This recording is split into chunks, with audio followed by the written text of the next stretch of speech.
मध्यकालीन भारत। गजनवी के अपार धन लूट ले जाने के बाद भी भारत चमक रहा था, लेकिन किसे पता था कि इस चमक को दोबारा नजर लग जाएगी।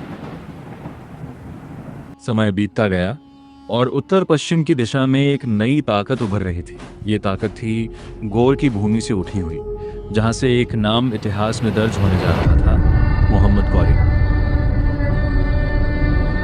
मोहम्मद गौरी का जन्म गौर के शासक परिवार में हुआ था और उसका उद्देश्य केवल अपने राज्य का विस्तार करना नहीं था, बल्कि एक बड़ा साम्राज्य स्थापित करना था। वह समझ चुका था कि भारत केवल धन का भंडार नहीं, बल्कि सत्ता के लिए एक बड़ा अवसर भी है। 1175 के आसपास उसने पहली बार भारत की ओर कदम बढ़ाया। उसने सिंध और मुल्तान की दिशा में अपने हमले शुरू किए और धीरे धीरे अपने प्रभाव को बढ़ाने लगा। ये सिर्फ शुरुआत थी।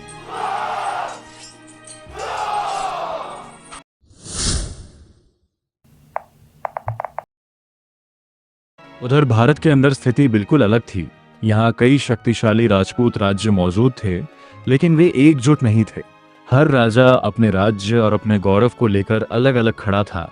यही कमजोरी आगे चलकर सबसे बड़ा खतरा बनने वाली थी।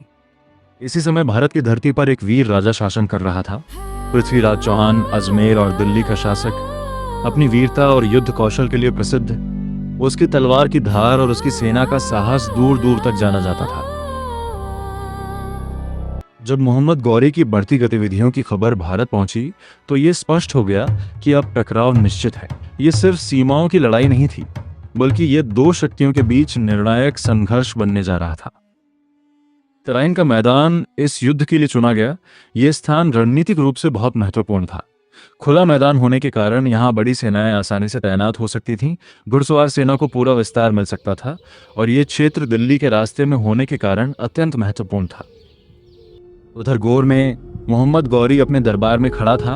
उसके सामने भारत का मानचित्र फैला हुआ था। उसकी आंखों में एक स्पष्ट लक्ष्य था। उसने अपने सेनापतियों से कहा, यह केवल एक आक्रमण नहीं होगा, यह एक विजय होगी। हम पीछे नहीं हटेंगे।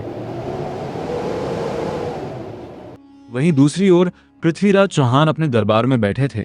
जब उन्हें यह समाचार मिला कि गौरी सीमा तक पहुंच चुका है, दरबार में सन्नाटा छा गया। लेकिन पृथ्वीराज की आंखों में भय नहीं, बल्कि आत्मविश्वास था। उन्होंने कहा, यह हमारी भूमि है, यहाँ कोई भी बाहरी शक्ति अपना अधिकार नहीं जमा सकती। हम युद्ध करेंगे और विजय प्राप्त करेंगे। 1191 में तराइन का पहला युद्ध शुरू हुआ। दोनों सेनाएं आमने सामने खड़ी थीं। एक ओर मोहम्मद गौरी की सेना और दूसरी ओर पृथ्वीराज चौहान के नेतृत्व में विशाल राजपूत सेना। युद्ध का आरंभ होते ही दोनों ओर से आक्रमण शुरू हो गया। घोड़े दौड़ने लगे, तलवारें टकराने लगीं, तीरों की बारिश होने लगी। मैदान युद्ध के शोर से गूंज उठा।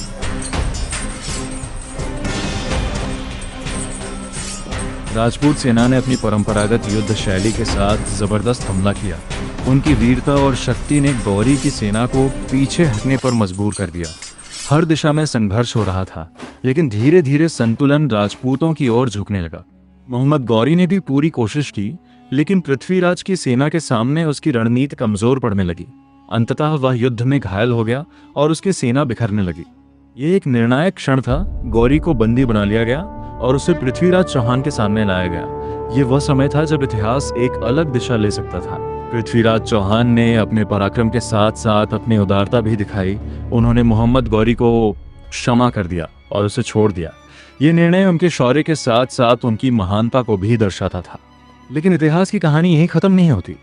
हार के बाद भी मोहम्मद गौरी की महत्वाकांक्षा खत्म नहीं हुई। उसके मन में अब एक नई योजना जन्म ले चुकी थी। वह वापस जाएगा और पहले से अधिक शक्ति और तैयारी के साथ लौटेगा। तराइन का मैदान अभी शांत हो चुका था, लेकिन आने वाले समय में यही भूमि एक और बड़े संघर्ष की गवाह बनने वाली थी।